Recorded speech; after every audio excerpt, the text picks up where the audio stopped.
नमस्कार दोस्तों, मेरा नाम है दीप्ति नायर और वास्तव कट्टा हिंदी के इस ऑनलाइन यूट्यूब चैनल पे आप सभी का फिर से एक बार स्वागत है। आज 15 अगस्त 2025 और आज भारत अपना 79वां स्वातंत्र्य दिन मना रहा है। इस दिन आज हम आप सभी का स्वागत करते हैं एक यंग इंडिया में। अब 79 साल का एक्सपीरियंस जिसे है, उस देश को यंग क्यों कहा जा रहा है, इस बारे में आज बात करेंगे हम इस पूरे जर्नी में। इस जर्नी में आज हम देखेंगे कि भारत की जो स्वातंत्र्य संघर्ष की गाथा है वो क्या रही, कैसे हमने आजादी के पहले और आजादी के बाद एक बहुत बड़े स्ट्रगल को फेस किया है, और उसके बाद जो आजादी हमें मिली 15 अगस्त 1947 में, ये कोई भीख या बख्शिश नहीं थी, ये हमने छीनी है, ये हमने अर्न की है। और अब हमारे आने वाली जनरेशन्स की ये जिम्मेदारी है कि इस आजादी को आप हमेशा बरकरार रखिए, संजो के रखिए, कंजर्व करके रखिए, और इसके साथ ही हमें बहुत सारा डेवलपमेंट करना है। इसी पूरी जर्नी के बारे में आज हम यहाँ बात करने वाले हैं कि आज की जो जनरेशन है, जिन्हें बहुत सारे लोग कहते हैं कि बिगड़ी हुई जनरेशन है, या फिर इन्हें तो कुछ समझ ही नहीं आता, या फिर आज का दिन आप छुट्टी की तरह मनाने वाले हो। आज का ये सेशन आप सभी के लिए है जो इस आजादी को बहुत ही कम आंक कर देखते हैं। गाइज, ये सेशन यंग जनरेशन्स के लिए है, एंड आई होप कि यहाँ से आपको थोड़ी सी एक आइडिया मिलेगी कि भारत किन किन फेज से गुजरा है। जब हम भारत की बात करते हैं तो हमारे सामने जो नजर आता है, हमारे आंखों के सामने जो नजर आता है, वो कुछ इस तरीके से होता है।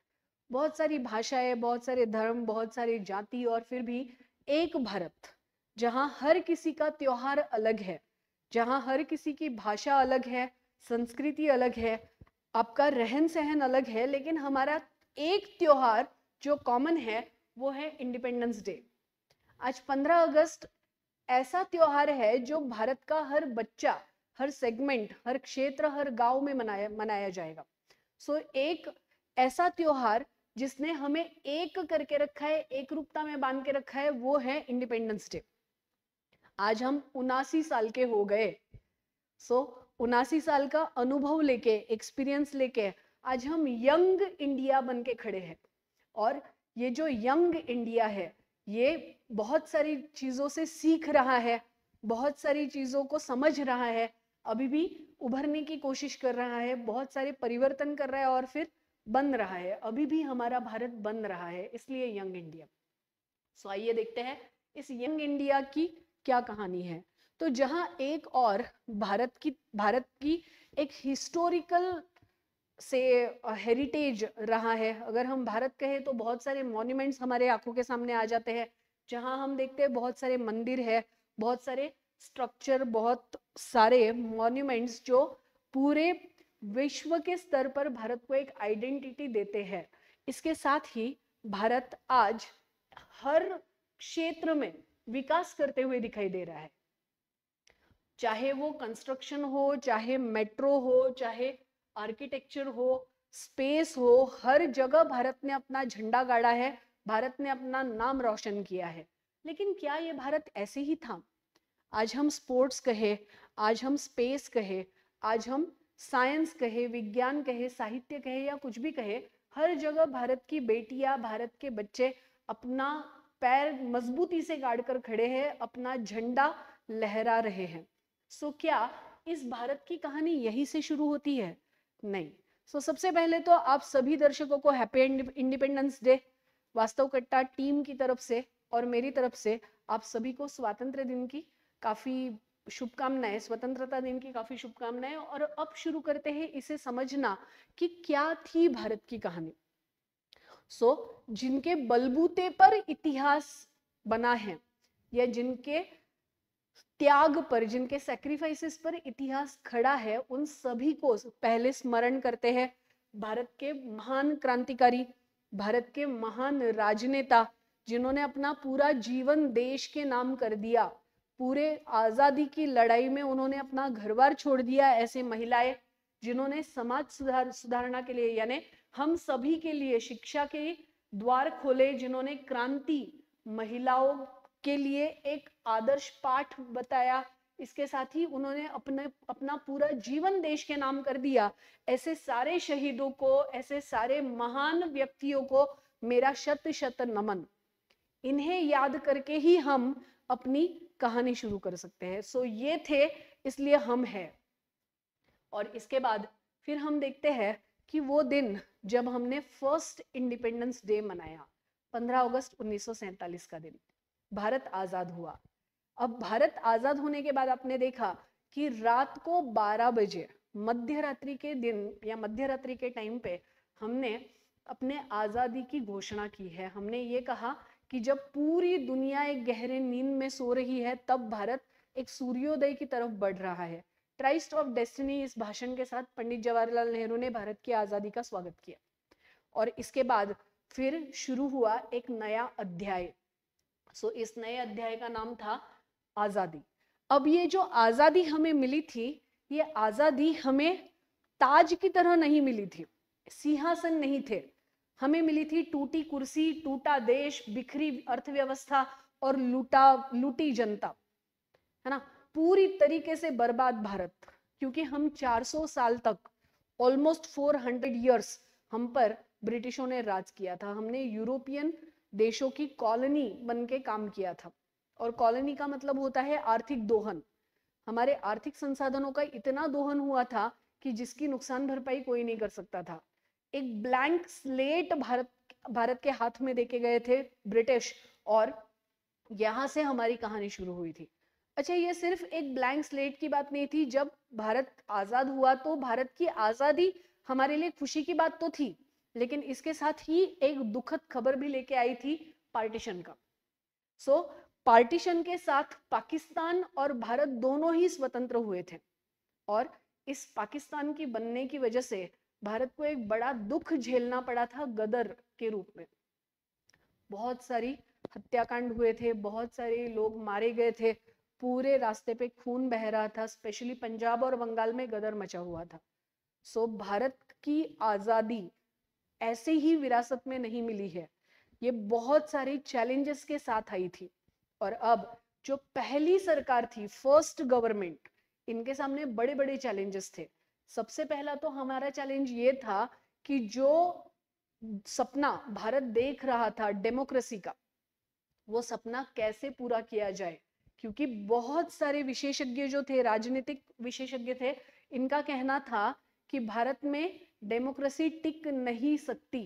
क्यों टिक नहीं सकती? क्योंकि इतने सारे संस्थान हमारे यहाँ थे, प्रिंसली स्टेट्स थे, और ये जो प्रिंसली स्टेट्स थे ये अलग होने की कोशिश कर रहे थे। हैदराबाद, जूनागढ़, कश्मीर, इनकी कहानी आप लोग जानते ही हो। और इसके बाद फिर ऐसे कंडीशन में भारत को एक बनाए रखना और डेमोक्रेसी यानी लोगों का शासन, जनता का शासन नियंत्रित करना, ये तो बड़ी समस्या की बात थी। क्योंकि भारत का जो इतिहास रहा है वो इतिहास है राजतंत्र का, मोनार्क। हमारा इतिहास हमेशा मोनार्क का रहा है, और इस वजह से ये डाउटफुल था कि हम कैसे बढ़ पाएंगे आगे डेमोक्रेसी के विचारधारा के साथ। लेकिन हमारी जो पहली गवर्नमेंट बनी, जिसके पहले प्रधानमंत्री थे पंडित जवाहरलाल नेहरू, इनका जो विजन था वो था फेबियन सोशलिज्म। फेबियन सोशलिज्म का मतलब होता है क्रांति होनी चाहिए लेकिन लोकतंत्र के माध्यम से, यानी धीरे धीरे बदलाव लाएंगे, एकदम से अचानक सडन चेंजेस नहीं संभव है ना। तो हम स्टेप बाय स्टेप धीरे धीरे चलेंगे। सो भारत कदम से कदम मिलाकर चलता है, धीरे चलता है, लेकिन अपने नागरिकों को साथ लेके चलता है। हमने अपना इतिहास खून से नहीं रंगा है। हम क्रांति करना चाह रहे हैं, लेकिन धीरे धीरे हर क्षेत्र में स्लो एंड स्टेडी ग्रोथ हम करना चाहते थे। और यहां से शुरू हुई हमारी आजादी। सो सबसे पहले तो कॉन्स्टिट्यूएंट असेंबली में जो बैठे हुए थे कॉन्स्टिट्यूशन मेकर्स, इन्होंने ये डिसाइड किया था कि कॉन्स्टिट्यूशन बनाते हुए किसी भी आर्टिकल पे या किसी भी इशू पे हम वोटिंग नहीं करेंगे। हम क्या करेंगे? डिबेट करेंगे, डिस्कशन करेंगे, और इसके बाद एक एक आर्टिकल इंसर्ट करते हुए चलेंगे। ठीक है। अब भारत जहां एक तरफ गदर का सामना कर रहा था, इतने सारे लोग पाकिस्तान से आ रहे थे, पाकिस्तान जा रहे थे, बीच में ही बहुत सारे लोगों की हत्याएं हो रही, पूरी की पूरी ट्रेन काट काट के लोग भेज रहे थे। सिख और पंजाबी, सिख और हिंदुओं पे हमले चल रहे थे, है ना, बहुत सारे लोग मारे जा रहे थे, और ऐसे परिस्थिति में हमारा कॉन्स्टिट्यूशन बन रहा था, भारत अपना भविष्य लिख रहा था, बड़ा ही रोमांचक नजारा था। अब इस कॉन्स्टिट्यूएंट असेंबली में ये डिसाइड हुआ कि भारत सिविक नेशन के पॉलिसी को अपनाएगा। सो सिविक नेशन की पॉलिसी का मतलब ये था कि एक रिस्पॉन्सिबल गवर्नमेंट, एक जिम्मेदार सरकार। इसका मतलब ये है कि अगर आप किसी भी भाषा, लिंग, जाति या कहीं से भी हो, किसी भी स्थान से हो, और अगर आप भारत के नागरिक हो, तो हर प्रकार की सुरक्षा और हर प्रकार का जस्टिस देने का वादा आपसे भारत सरकार करती है।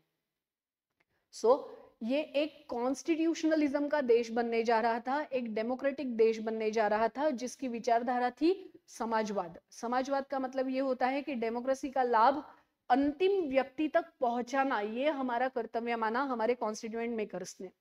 और इसके बाद शुरू हुई हमारी आजादी की कहानी। पहली सरकार के पहले होम मिनिस्टर जो थे वो थे सरदार वल्लभ भाई पटेल।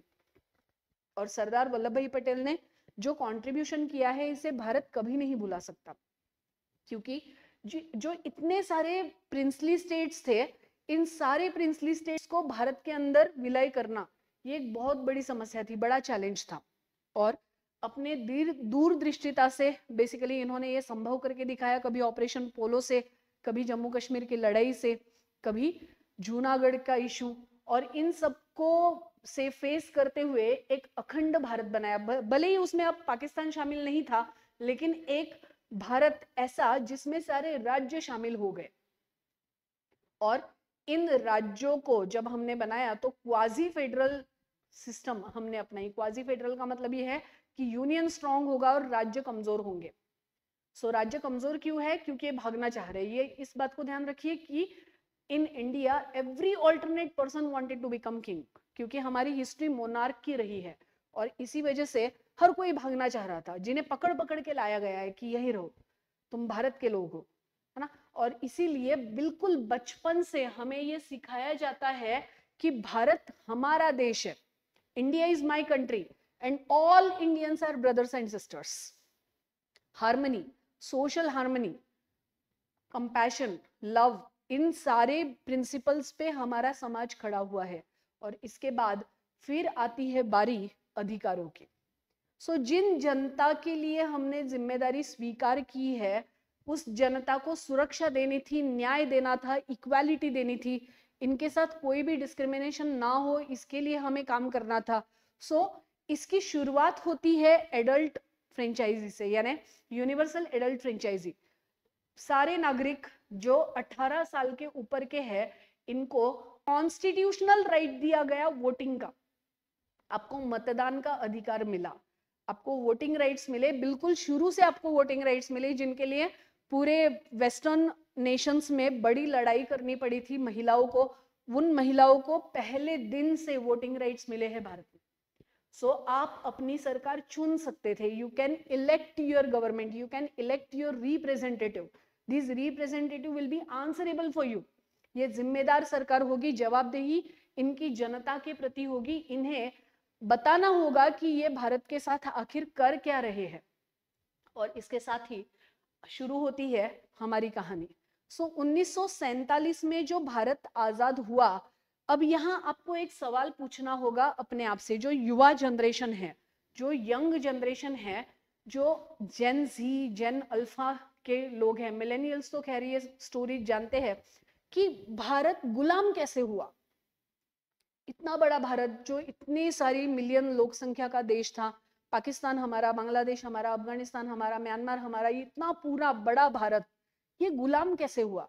क्योंकि जब हम इतिहास देखते हैं तो आपको ये पता चलता है कि ये जो यूरोपियन थे, यूरोपियन कंपनीज थी, ये तो व्यापार करने के लिए भारत में आए थे, ये ट्रेडर्स थे। फिर जो ये ट्रेडर्स थे, ये रूलर्स कैसे बन गए? इसकी आंसर के लिए, इसके जवाब के लिए हमें जाना पड़ेगा फिर से इतिहास में। फिर से एक बार देखिए कि भारत में अंग्रेज कब आए। भारत में अंग्रेज आए हैं 1608 में, 1608, और उसके बाद 1757 तक ये अपना झंडा गाड़ के बैठे थे यहाँ पे कि हम तो यहाँ से नहीं जाएंगे 150 साल। ये भारत के राजनीति को समझ रहे थे और जो वैक्यूम है इसका समझ से बेसिकली ये लोग स्टडी कर रहे थे कि कैसे भारत को हथिया लिया जाए। ये आए थे व्यापार करने के लिए, लेकिन जो फ्रैगमेंटेड पॉलिटिक्स भारत में चल रही थी, विखंडित राजनीति, एक कोई सेंट्रल गवर्नमेंट नहीं थी जो मजबूत थी और इसकी वजह से छोटे छोटे छोटे छोटे छोटे स्टेट्स जो है ये अपना अपना सर उठा रहे थे और इसकी वजह से हो ये रहा था कि नेशनलिज्म का अभाव था, राष्ट्रीयता का अभाव था और इसी इमोशन का या इसी वैक्यूम का फायदा लेते हुए देखते ही देखते ब्रिटिशों ने हमें गुलाम बना दिया। सो इसके लिए जिम्मेदार थी हमारी राजनीति, हमारी जनता, हमारी मानसिकता।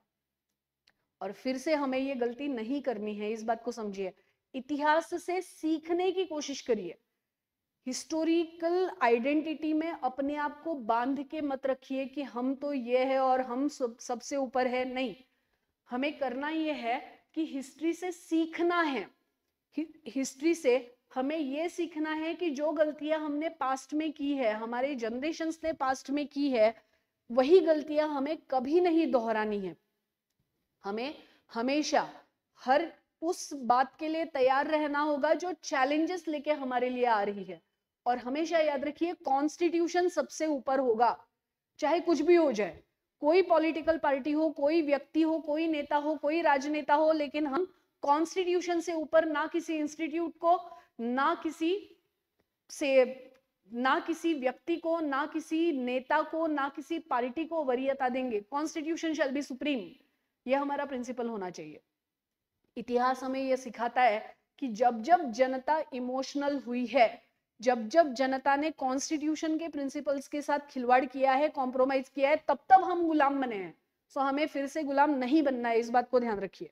और इसके साथ ही फिर आपको यह समझना होगा कि भारत की जो 150 साल का संघर्ष था, स्वतंत्रता संघर्ष, फ्रीडम स्ट्रगल, इस फ्रीडम स्ट्रगल में बहुत सारे लोगों ने हंसते हंसते फांसी का फंदा चूमा है।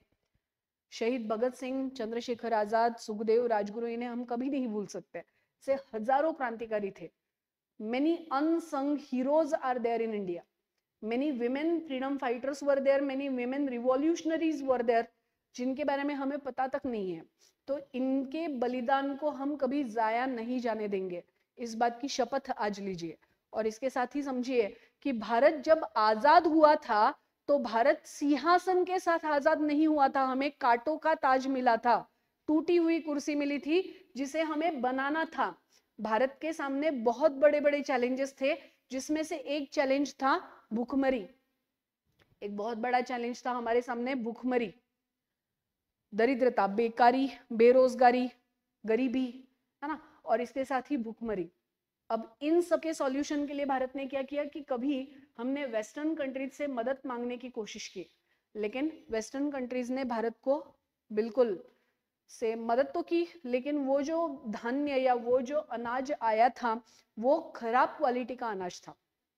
और इस खराब क्वालिटी के अनाज की वजह से हुआ ये कि भारत को एक प्रेरणा मिली, एक मोटिवेशन मिला कि हम अपने बलबूते पे एक रिवॉल्यूशन लाएंगे, जिसे हमने कहा एग्रीकल्चर रिवॉल्यूशन। अब यहाँ से आपको क्या सीखना है? आपको यहाँ से ये सीखना है कि अगर उस वक्त भारत डिप्रेस होके बैठ जाता कि हाय हाय हमें तो कोई मदद ही नहीं कर रहा है, तो क्या होता? हमें जो अनाज भेजा गया था वो वहां के पशु खाते थे, जानवरों का अनाज भेजा गया था। लेकिन भारत ने इसे अपनी इंसल्ट समझते हुए मोटिवेशन लिया, इंस्पिरेशन लिया कि हमें खुद कुछ करना होगा। Nobody is going to help us. So आपके जीवन में भी ऐसी बहुत बार बाधाएं आएंगी जहां आपको लगेगा कि nobody is helping me. So do not wait for somebody's help, you have to stand for yourself. ये ग्रीन रिवॉल्यूशन हमें सिखाता है। ग्रीन रिवॉल्यूशन ने हमें यह सिखाया है कि हमें खुद के लिए खड़ा रहना होगा, हम हार के नहीं बैठ सकते हैं। और इसी तरीके से फिर अनाज के मामले में, एग्रीकल्चर उत्पादन के मामले में भारत ने स्वावलंबित्व हासिल किया। हम इंडिपेंडेंट हुए फूड रिवॉल्यूशन में, या फूड सिक्योरिटी हमें मिल गई। और यहां से हमारी एक प्रॉब्लम सॉल्व हो गई कि अब हमें अनाज की कोई चिंता नहीं है।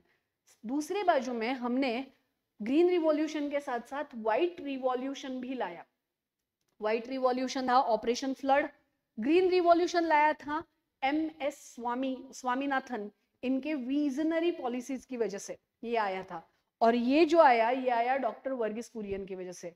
सो एक बाजू या एक साइड हम मिल्क प्रोडक्शन में इंडिपेंडेंट हो गए और एक तरफ हम फूड सिक्योरिटी में से आश्वस्त हो गए कि अब भूखमरी जैसी समस्याएं भारत में नहीं रहेगी, या फिर कम से कम इतना अनाज हम उगा सकते हैं कि हमें किसी से मांगना नहीं पड़ेगा।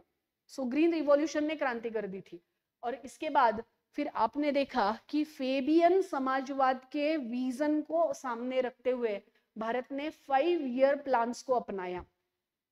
12 पंचवर्षिक योजनाएं भारत में आई थी और इन 12 पंचवर्षिक योजनाओं में आपने देखा कि भारत ने प्लान्स बनाए, टारगेट्स बनाए, short term goals, long term goals, medium term goals, और इसे अचीव करने के लिए हमने स्टेप बाय स्टेप कदम बढ़ाए। कभी कभी हम अपने टारगेट्स अचीव नहीं कर पाए, कभी कभी हमने ओवरली अचीव कर लिया। इसका एनालिसिस करने के लिए एक कमीशन था जिसका नाम था प्लानिंग कमीशन। इस प्लानिंग कमीशन के आंकड़े सार्वजनिक रूप से स्टडी किए जाते थे और फिर हम अगला प्लान बनाते थे कि अब और कैसे इसमें प्रगति की जाए। सो इस तरीके से धीरे धीरे प्लान करते करते हमने 12 पंचवर्षिक योजनाएं बनाई और 12 पंचवर्षिक योजनाओं में हमने बड़ी प्रगति हासिल की, बड़ा विकास साध्य किया है। सो भारत में आज जो आप देख रहे हो कि ये जो डैम है या फिर ये जो रास्ते है या फिर ONGC, OIL है ना, ये जो रिफाइनरीज है या PSU है, इवन अगर आप देखें तो बड़े बड़े IIT, IIM, बड़े बड़े शिक्षा केंद्र है या फिर बड़े हॉस्पिटल्स है, ये सब अपने आप नहीं बने हैं। ये स्टेप बाय स्टेप की गई डेवलपमेंट है जो हमने देखी है। और इसके बाद जो एक बड़ा बदलाव आया वो देखा हमने 1991 में। यहाँ हमने देखा कि जब पूरा देश इकोनॉमिक क्राइसिस से गुजर रहा था, हमें लग रहा था कि अब हमारी इकोनॉमी ब्रेकडाउन हो जाएगी, तब भारत में 1991 के कुछ इकोनॉमिक रिफॉर्म्स आए हैं। और ये इकोनॉमिक रिफॉर्म्स जो थे वो कैसे थे? ये थे लिबरलाइजेशन, प्राइवेटाइजेशन और ग्लोबलाइजेशन वाले। सो लिबरलाइजेशन, प्राइवेटाइजेशन और ग्लोबलाइजेशन के माध्यम से हमने जो किया वो ये था कि इन्हें मद्देनजर रखते हुए हमने FDI और FPI, फॉरेन पोर्टफोलियो इन्वेस्टमेंट और फॉरेन डायरेक्ट इन्वेस्टमेंट को अट्रैक्ट करना शुरू किया। लिबरलाइजेशन के माध्यम से हमने ईज ऑफ डूइंग बिजनेस करने की कोशिश की, सिंगल विंडो सॉल्यूशन दिया, डॉक्यूमेंटेशन की बहुत ज्यादा कॉम्प्लिकेटेड कंडीशंस को हटा दिया। जो फॉरेनर्स हमारे यहाँ या जो फॉरेन देश हमारे यहाँ इन्वेस्ट करने के लिए आ रहे थे उनका हमने स्वागत किया और उन्हें ट्रेड करने के लिए सुलभ सुविधाएं उपलब्ध करा के दी। ग्लोबलाइजेशन का मतलब होता है we open the doors of economy to all. और प्राइवेटाइजेशन का मतलब ये था कि अब धीरे धीरे फेयर कंपटीशन के तहत प्राइवेट अथॉरिटीज को, प्राइवेट इंडस्ट्रीज को, प्राइवेट इन्वेस्टर्स को ये आजादी दी गई कि भारत के इकोनॉमी को अब आप आगे बढ़ाओ, लेकिन फेयर कंपटीशन होना चाहिए। So government will be provider or government will be controller, supervisor, but the main player will be private entities. इस तरीके से भारत आगे बढ़ने लगा। और उसके बाद आपने देखा कि इंडस्ट्रियल रिवॉल्यूशन, टेक्निकल रिवॉल्यूशन, इसके बाद आया इंफॉर्मेशन टेक्नोलॉजी का एज और फिर अब स्टार्टअप बिजनेसेस, है ना। सो धीरे धीरे हम फिर से गांधी जी के प्रिंसिपल की तरफ जाने लगे।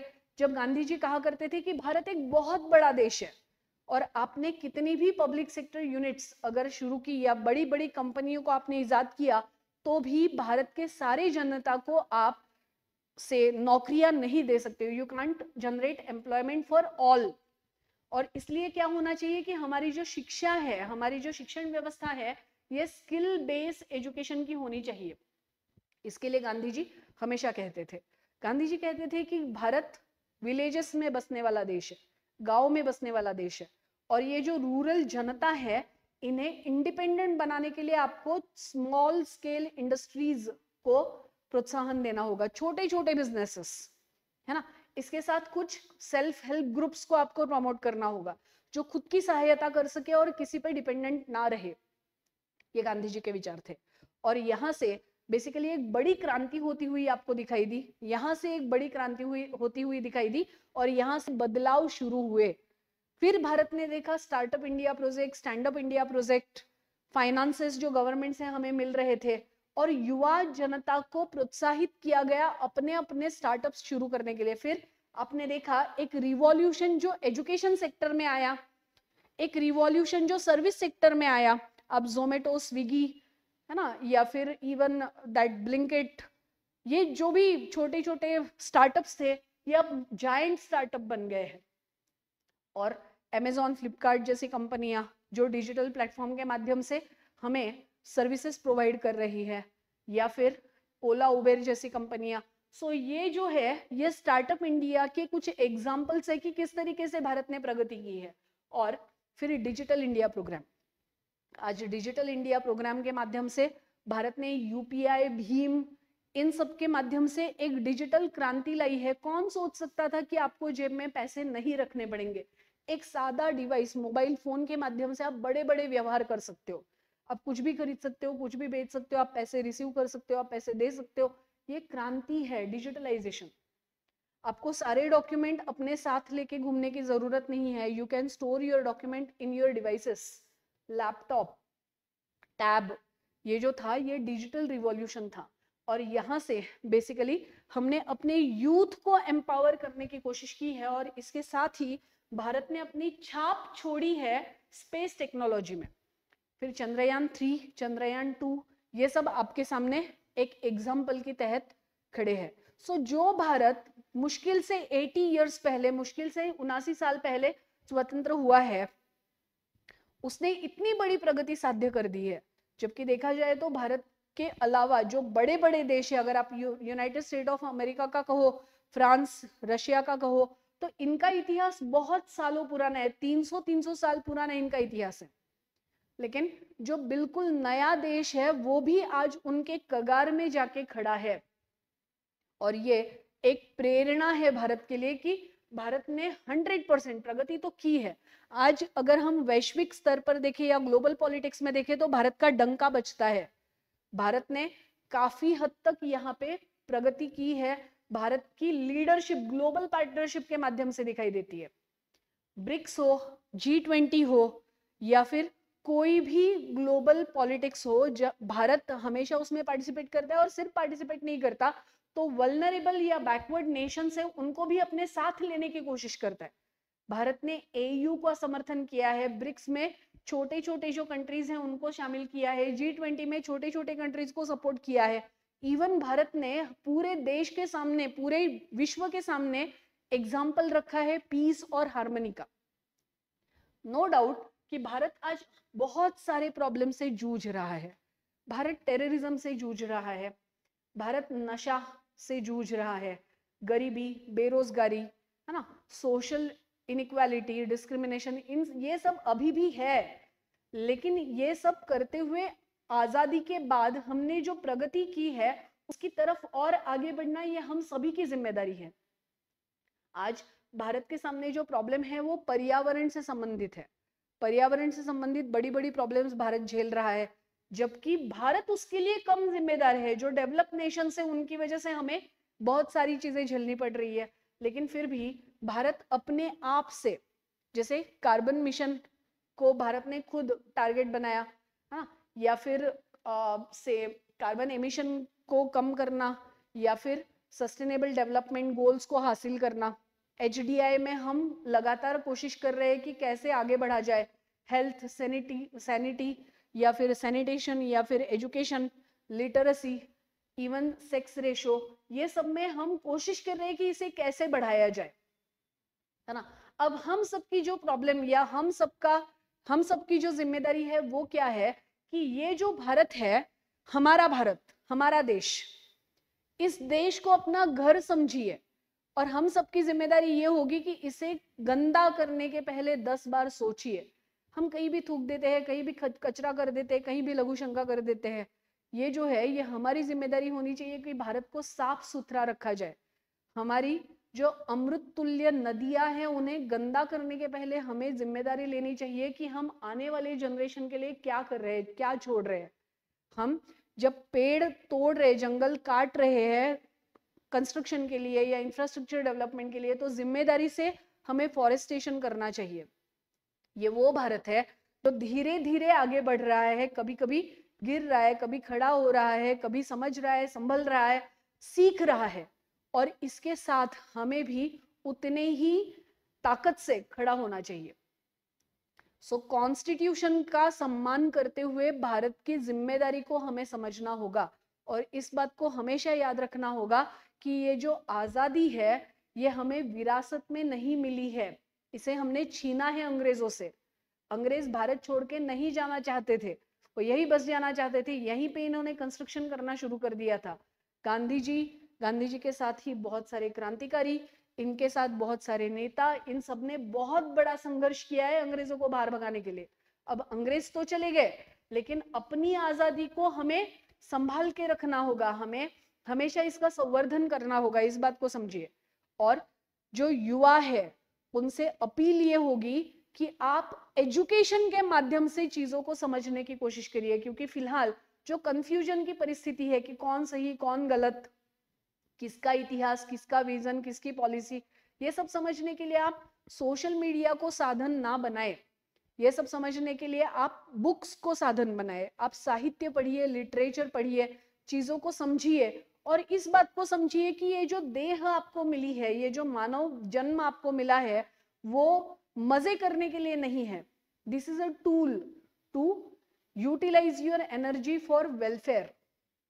सो इस बात को समझते हुए बहुत जिम्मेदारी से आगे बढ़िए, और इस भारत के आजादी को, हमारे देश के आजादी को बरकरार रखिए, क्योंकि ये बहुत ज्यादा जरूरी है।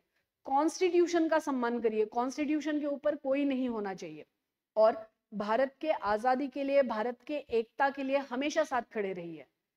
जय हिंद, जय भारत।